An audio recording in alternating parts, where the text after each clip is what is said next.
Hello everyone, new life academy में आपका स्वागत है। मैं प्रियंका सिंह, आपकी ज्योग्राफी की टीचर। तो आप लोगों का 9th और 10th का न्यू बैच स्टार्ट हुआ था, तो कल मैं आप लोगों को पढ़ाई थी 10th क्लास में। मैं वीडियो कुछ कारण से अपलोड नहीं कर पाई 10th का।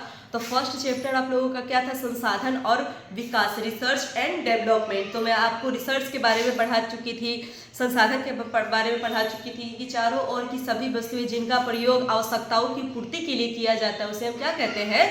संसाधन कहते हैं। उसे क्या कहते हैं? हम रिसोर्स कहते हैं। उसके बाद आर्थिक रूप से लाभकारी में बताई हुई थी।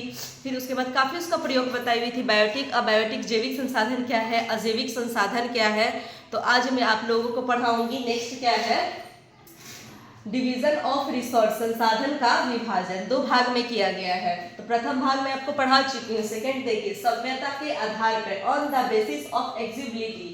देखिए, divide into two part, renewable and non renewable, नवीकरणीय संसाधन और नवीकरणीय संसाधन। देखिए, this resource can be reproduced by chemical, physical, biological फिनो and it is found of our surrounding endless. Example, water, air, sunlight, forest. नवीकरणीय संसाधन, इन संसाधन को भौतिक संसाधन, जैविक प्रक्रिया के पुनः उत्पन्न किया जा सकता है तथा इनकी मात्रा असीमित होती है। एग्जाम्पल, पानी, वायु, प्रकाश और जंगल। ये क्या कह रहे हैं? नवीकरणीय संसाधन कि इसे हम भौतिक, रासायनिक, जैविक क्रिया से उत्पन्न किया जा सकता है। इसकी मात्रा अधिक होती है, ये खत्म नहीं होता है, ये अनलिमिटेड होता है।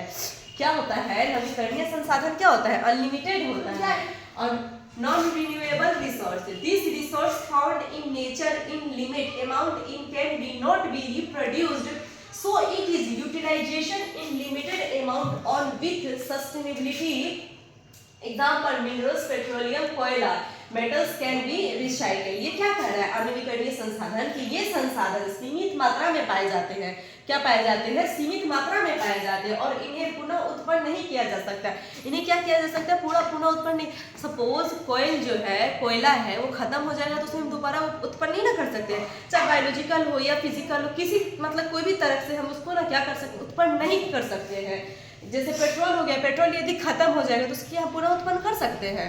नहीं कर सकते हैं। पेट्रोल यदि धरती से निकलता है, यदि पूरा खत्म हो जाए तो उत्पन्न दोबारा तो नहीं हो सकता है। कोयला, पेट्रोल, खनिज, क्या बोल रहा है? मिनरल्स, कोयल एंड क्या कहता है? पेट्रोलियम, ये सब दोबारा उत्पन्न नहीं हो सकता है। इसका दोहन सीमित मात्रा में किया जाता है अथवा सतत रूप से इसका जो उपयोग किया होता है सीमित मात्रा में किया जाता है, क्योंकि ये अनलिमिटेड नहीं है, ये सीमित मात्रा में है। तो आप लोगों को क्लास समझ में आया है?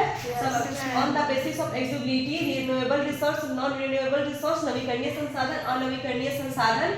नवीकरणीय क्या है? असीमित है। और क्या कहते हैं? नवीकरणीय क्या है? असीमित है। अनवीकरणीय क्या है? सीमित है। रिन्यूएबल क्या है? अनलिमिटेड है। और नॉन रिन्यूएबल क्या है? लिमिटेड है। तो आज की क्लास यही खत्म करते हैं। Okay, bye.